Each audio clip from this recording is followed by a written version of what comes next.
Chapter 47. Michael. This is going to be the year I get married.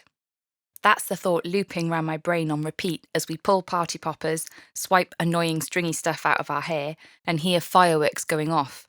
We go to the window, but we can never see them. It's mad to think that this time last year, I didn't even know Jen. Now here she is, laughing with my friends, this unexpected gift of sunshine in my life. I pull her in for a kiss and taste the wine on her lips. Just 4 months to go and counting. You're not wasting any time then, Dan jokes when I tell him the wedding date. Good for you.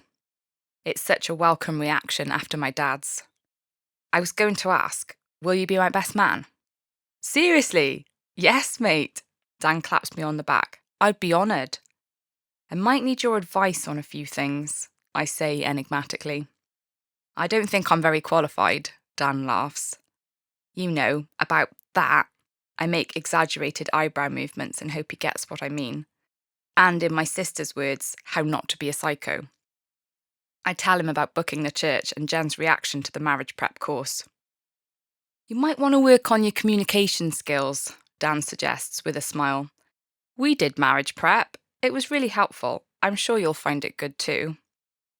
Are you actually going to get the wine, or are you just using it as an excuse to gossip in here? Louise interrupts, taking a bottle of Prosecco out of Dan's hands. What's the best thing we learned in marriage prep?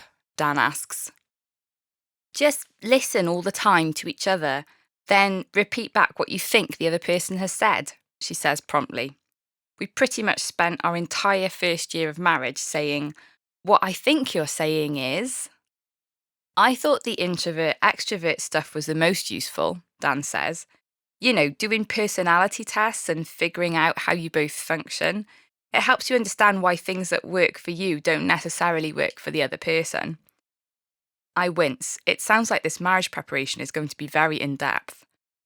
And all the stuff about your parents, Louise says as a parting shot before going into the other room. What about your parents? I ask Dan. Oh, you know, he sips his beer.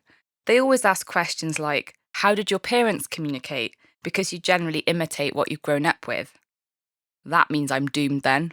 I roll my eyes. What's wrong with your parents? Dan asks in genuine confusion. They're great. You should have seen my dad's face when I told them we were engaged. I can't get the look of shock and disappointment out of my head. Was he not on board with it? Dan looks sympathetic. I look across at the stack of discarded pizza boxes and sigh. He just has all these expectations for me, and I'm never going to meet them. Has he told you that? He may as well have. I shrug. It might just be that he needs some time to get used to the idea. I just felt bad for Jen. I haven't said this to anyone, and now that I've verbalised it, it feels more tangibly real. I wanted it to be the best day of her life, and then the first thing we did was walk into my parents' house and have my dad scowling at us the entire evening. Does he not like her? Dan widens his eyes in surprise. I don't think it's anything to do with her. I shake my head. I think it's more to do with me. What he thought I would have achieved by now. He thinks being in a serious relationship will hold me back. What do you think? Dan asks, surveying me. He's wrong, I say simply. Something passes across Dan's face and his jaw twitches. Look, Michael, he says, shifting his weight against the worktop. I'm not saying that he's right, but I do think you need to consider how marriage will change your life. It's a big commitment, 24/7. You can't just carry on working all hours of the day and night. Jen will need you. You will need her. You need to make each other a priority. I know, I answer automatically, although I'm not sure I do. Just remember, you can't put a relationship on pause while you want to go and work all out on something, then just press play when it suits you. I realise that, although I can't help thinking it would be very useful if I could. There's the sound of crying from the baby upstairs.